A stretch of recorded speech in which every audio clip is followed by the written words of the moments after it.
नमस्कार किसान भाइयों, मैं डॉक्टर विवेक शर्मा जहांगीर नर्सरी बराड़ा से। जो हमारे सुनील सर आए हैं कंपनी के प्रतिनिधि, उनका सबसे पहले मैं इंट्रोडक्शन लेता हूं। बताइए सर, नाम नमस्कार सर। नमस्कार। मैं Sunil Singh Solanki, non you seed India private limited से। बिल्कुल। मैं Madhya Pradesh assistant branch manager की पोस्ट पर हूँ। सर से मैं जानकारी लूँगा, जैसे कि लगाने का समय नॉर्मली हमारे मालवा में फरवरी मार्च में हम बगीचा लगाते हैं। आपके अनुसार जैसे आप पूरा मध्य प्रदेश देखते हो और पूरा भारत लगभग आपके प्रतिनिधि जुड़े हुए हैं, तो अलग अलग क्षेत्र में समय थोड़ा थोड़ा डिफरेंट होता है। उसके बारे में हमारे फार्मर को बताइए, ताकि वो एक यूनिवर्सल उसी चीज़ को लेके नहीं चले और अपने अनुसार थोड़ी प्रैक्टिस में चेंज करे।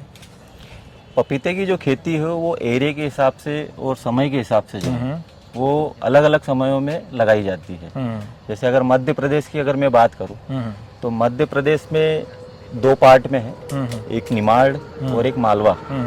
अगर मालवा एरिया की हम बात करें तो मालवा में जो किसानों को पपीते की जो खेती करना चाहिए वो फरवरी से लेके जून तक वो ट्रांसप्लांटिंग कर सकते हैं। बिल्कुल सेम अगर ये बात अगर मैं निमाड़ के लिए बात करूं तो निमाड़ में पिछले 5-6 सालों से जो है परिस्थितियां ऐसी हुई है कि तापमान बहुत अधिक रहने लगा है। बिल्कुल। जिसमें फरवरी, मार्च और अप्रैल में जो ट्रांसप्लांटिंग हो रही है उनमें काफी दिक्कतें आ रही, लीफ कर्ल वायरस जैसी दिक्कतें आ रही है। बिल्कुल। जब टेम्परेचर 40 से ऊपर जब जाता है तो उसमें लीफ कर्ल वायरस जैसी समस्या देखने को मिल रही है। तो निमाड़ जो रीजन है, निमाड़ को अगर बात कहूँ तो निमाड़ में जो है मई और जून में पपीते की खेती की ट्रांसप्लांटिंग करनी चाहिए। गर्मी निकालने के बाद, गर्मी निकलने के बाद या मई जून में भी गर्मी रहती है। बाकी मई जून में जब हम पौधे को ट्रांसप्लांट करते हैं तो उस समय मौसम रिवर्स होता है, मतलब वापस जो है 40 की ओर आने लगता है। तो उस समय हम पौधे को ट्रांसप्लांट करते हैं और क्रॉप कवर कर देते हैं। तो जो 1 महीने का जो पीरियड रहता है जो गर्म वाला, उससे वो जो है क्रॉप कवर उसको कहीं ना कहीं प्रोटेक्ट कर देता है। क्रॉप कवर फार्मर मई फरवरी में भी लगाता है, मार्च में भी लगाता है। बाकी दिक्कत कहाँ होती है कि क्रॉप कवर की हाइट जो होती है 1 से 1.5 फीट होती है। फरवरी में या अपने मार्च में अगर पौधे को ट्रांसप्लांट किया है तो उस समय आपने क्रॉप कवर से अगर प्रोटेक्ट किया है तो पौधा 1.5 से 2 महीने बाद क्या है, मई तक जो आते आते क्रॉप कवर से बाहर आ जाता है। कुल मिला के आपने उसको एसी वाला माहौल दिया, बचाया, और फिर जब वापस वो जब बाहर आए तो एकदम उसको धूप मिली, टेम्परेचर ज्यादा मिला, तो उस टेम्परेचर को सहन नहीं करता और वो लीफ कर्ल वायरस जैसी समस्याओं का बिल्कुल देखने को मिलता है। बिल्कुल। किसान भाइयों, सर का कहने का मतलब है कि हम पूरे मध्य प्रदेश में एक समय लेके नहीं चल सकते। कुछ कंडीशन बन रही है तो उसके अनुसार हमें थोड़ा बहुत चेंज करना पड़ेगा। जैसे भाई सर ने बताया है, जो निवाड़ का क्षेत्र है वहाँ पे अभी टेम्परेचर गर्मी के समय बहुत ज़्यादा हो जाता है और लीफ कर्ल वायरस देखने को मिलता है। तो उन क्षेत्रों में मई जून की तरफ फार्मर जा सकते हैं। फरवरी मार्च के अलावा मई जून में प्लांटेशन करेंगे तो वो गर्मी निकल जाएगी और उनका जो प्लांट है वो फ्लावरिंग स्टेज में आते आते मानसून के समय आएगा। तो जो लीफ कर्ल वायरस है उससे वो बच पाएगा, क्योंकि कभी कभी बहुत ज़्यादा टेम्परेचर हो जाता है तो पौधे की इम्यूनिटी बहुत ज़्यादा कम हो जाती है और थोड़ा भी व्हाइट फ्लाई का आक्रमण उसे लीफ कर्ल वायरस की तरफ धकेल देता है। साथ ही स्पेस के बारे में जानेंगे सर से कि आइडियल स्पेस 6x8 है, पर उस स्पेस को कम या ज़्यादा किस तरफ हमें जाना है, इसके बारे में बताइए डिटेल। जैसे मैंने अभी बताया कि ट्रांसप्लांटिंग जो है समय और एरिया के हिसाब से जो है अलग अलग होती है। वैसे ही अगर प्लांट टू प्लांट और रो टू रो की बात करें तो सॉइल की कंडीशन को देखते हुए हमें प्लांट टू प्लांट और रो टू रो मेंटेन करना होता है। जैसे हमारी सॉइल मान लो हल्की सॉइल है, पथरीली जमीन है, प्लांट उसमें ज़्यादा ग्रोथ नहीं करता है, तो वहाँ पर हमें प्लांट टू प्लांट जो है 5 से 6 फीट रख सकते हैं। वो रो टू रो हमारी 7 फीट रख सकते हैं। ये हल्की सॉइल के लिए होगी जो पथरीली जमीन है। बिल्कुल। अब वहीं अगर हम भारी जमीन की बात करें तो भारी जमीन में हमें यही वाली दूरी जो है इसको 10 फीट से 12 फीट तक हम लोग इसको लेके जा सकते हैं। ओके। और प्लांट टू प्लांट को हम लोग 6 फीट रख सकते हैं, क्योंकि भारी जमीन में प्लांट वेजिटेटिव ग्रोथ बहुत ज्यादा करता है। जैसे कि हम लोग अभी जिस प्लॉट में हैं, प्लॉट बहुत शानदार बना है, बहुत अच्छी मेहनत है, बबलू जी पाटीदार जी की बहुत शानदार मेहनत करी है उन्होंने। आप देख सकते हैं बाकी यहाँ प्लांट टू प्लांट 8 फीट है, माल अच्छा लोड है, सब कुछ है। बाकी अभी प्लांट देखेंगे ना तो आप ऊपर की ओर जा रहा है, हाइट लेने लगा।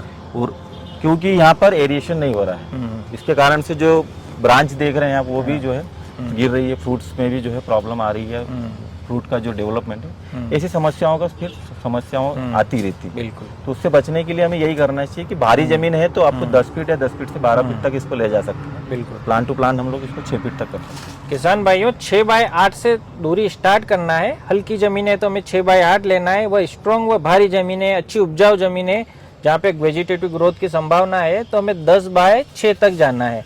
जितनी दूरी बढ़ाएंगे उतना एयर सर्कुलेशन होगा, प्रकाश मिलेगा, जिसके कारण पौधा अच्छे से बनेगा।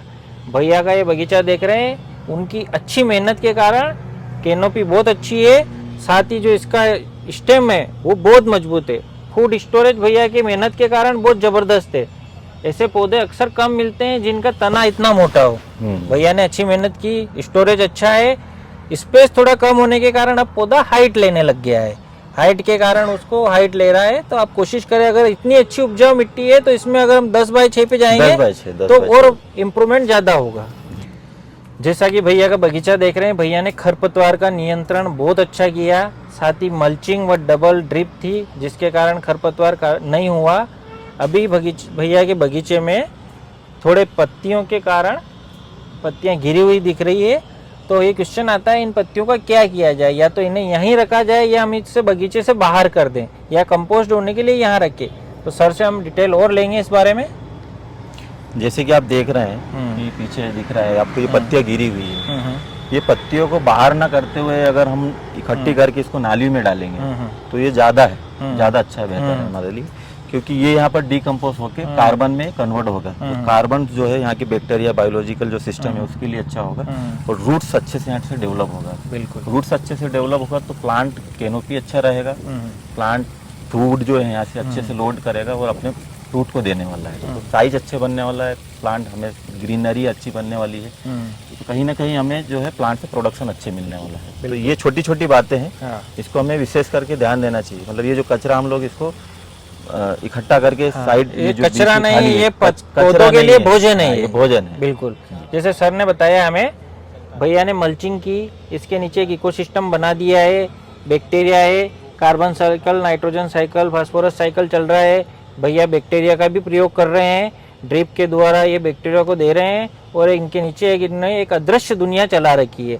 साथ ही जो बीच का स्पेस खाली है इसमें भी भैया ने किया है, जो पत्ते गिरे हुए हैं इसको वो डाल रहे हैं ताकि यहीं कंपोस्ट हो जाए। वो जो जीवित बैक्टीरिया है उनकी संख्या बढ़े, क्योंकि किसान भाइयों भैया ने काफ़ी रसायन खादों का भी प्रयोग किया है और प्रचुर मात्रा में यहाँ पे भैया ने खाद का प्रयोग किया हुआ है। तो जो खाद है वो पौधे को तभी मिलेगा कि जब बैक्टीरिया उसमें मदद करेंगे। बैक्टीरिया क्या करते हैं, नाइट्रोजन, फास्फोरस, पोटाश को पौधे को उपलब्ध कराते हैं।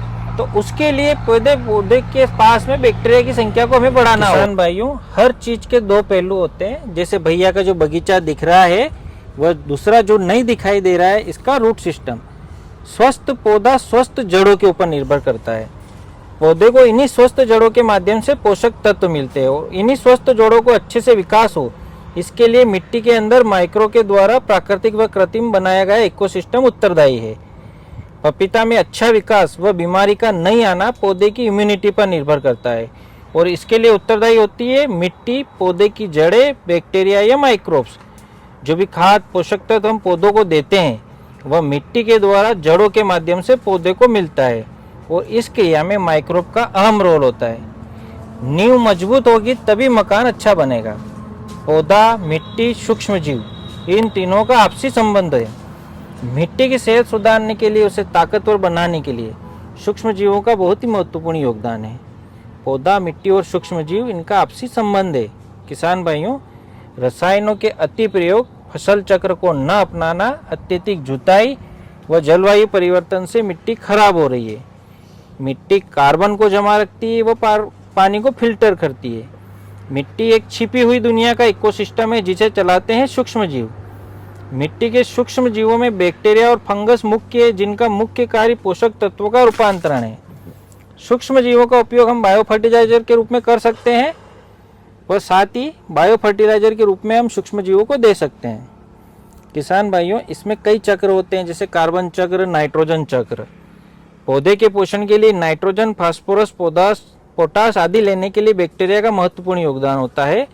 जैसे फास्फोरस लेने के लिए फंगस को महत्वपूर्ण रोल अदा करती है, जो पौधों की जड़ों में रहकर एक सहजीवी संबंध बनाती है।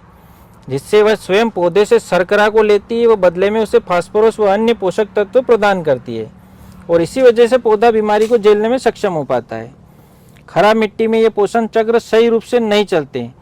मुख्यतः रसायन, खरपतवार नाशी के अति प्रयोग, सूखे और जलवायु परिवर्तन से मिट्टी खराब हो जाती है। जैसे वर्तमान में पपीता के लिए वायरस जनित बीमारियां सबसे बड़ा खतरा बनकर उभरा है, जिसके कारण किसान भाइयों को नुकसान उठाना पड़ रहा है। इन बीमारियों से लड़ने के लिए हमें हमारी खेती की नींव को मजबूत करना होगा, जिसे हम मिट्टी की सेहत को बेहतर बनाकर कर सकते हैं। मिट्टी की सेहत को बेहतर बनाने के लिए सूक्ष्म जीवों का महत्वपूर्ण रोल है, जैसे जैविक खाद, हरी खाद, माइक्रोबियल उत्पाद, लाभदायक बैक्टीरिया, फसल चक्र, रसायनों का सीमित प्रयोग, कम जुताई, बायोडाइवर्सिटी को अपनाकर, मल्चिंग व जीवित जड़ों को बढ़ाकर।